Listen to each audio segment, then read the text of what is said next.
Okay, so I'm almost kind of done with reading Joseph and his brother's story, like Joseph with the mini colored coat and all. Um and this is when like they were now older and the famine had struck and he had been sold and he was now kind of ruling in Egypt and everything, and all the drama had happened. And then he's just revealed himself to his brothers and everything. And then he just said, with like he in verse 8 of chapter 45, he was like, so then it is not you who sent me here but God. He made me father to Pharaoh and lord of his entire household and ruler of all Egypt, right? So let me give you like a quick, you know like just a quick, yeah, go through of everything,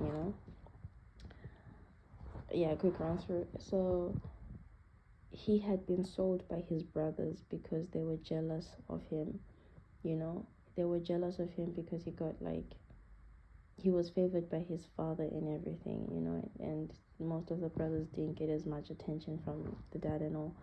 And he had a dream where he told his brothers would, they would bow down to him, and his brothers were pissed and they're like, who does he think he is? Like, why is he also high and mighty?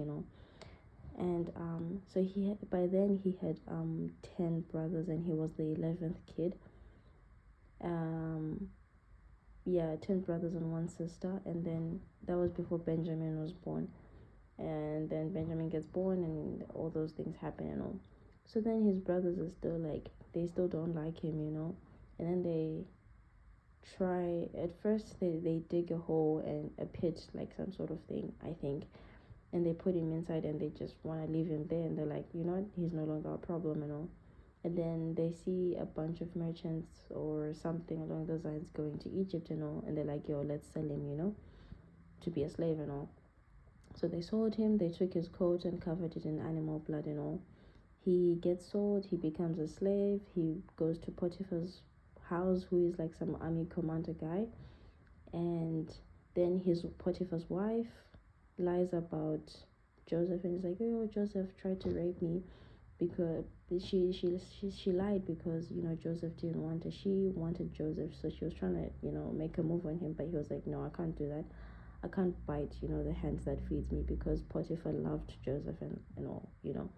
So then she lied to him, she lied about him, and then he gets thrown in jail. And then the whole dream with the guys and blah blah blah, blah happens and all. And then 2 years later he gets, I think, yeah, 2 years later and all. And then he gets taken to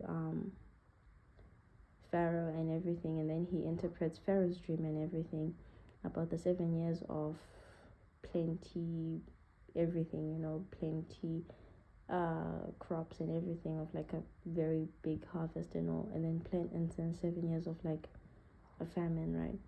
And then that happens, and then the famine strikes, and then his brothers come for help, and then they didn't recognize him, but then and then this whole process happens, and then of him trying to hide himself, but then he's still talking to his brothers and all. But then he later revealed himself. He was like, hi, it's me, it's me you're looking for, your brother, I'm still alive, yellow. And then his brothers, he tells his brothers like, don't feel bad or like feel embarrassed or ashamed or anything for what you guys did to me back, okay? And then this is when verse 8 comes in, which he's like, it's not you who sent me here but God. So yeah, the way I looked at it, it was kind of like, okay, this happened because um God willed it to happen, okay? All of this had to happen so that so like the end result would be the end result, and it didn't happen. Like at that moment, Joseph might have been going through a hard time. He might have probably been losing hope and the like, but then you know at the end, the result isn't so bad, so he's like, no, to his brothers, you guys aren't the ones that brought me here, but then it's God who brought me here so that all this could happen.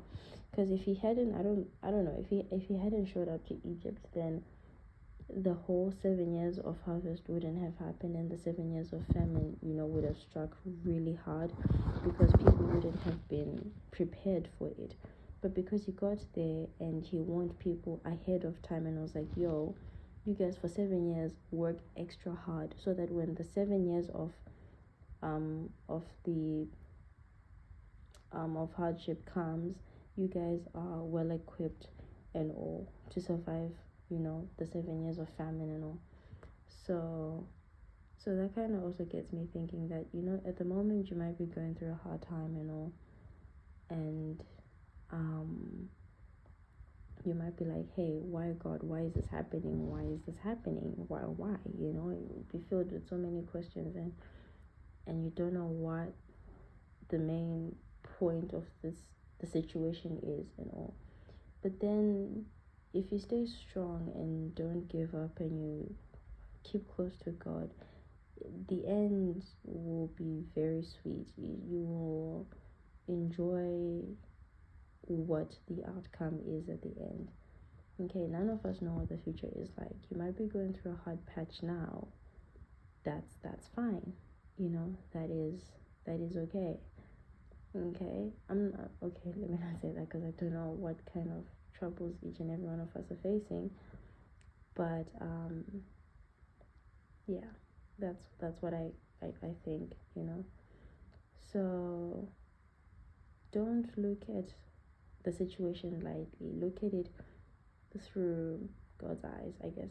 There's that song from the Prince of Egypt, Through Heaven's Eyes, So look at things through heaven's eyes, not through human eyes. Because when we look at things through human eyes, it's always just, it's poor judgment. But look at it through heaven's eyes and all. So, yeah,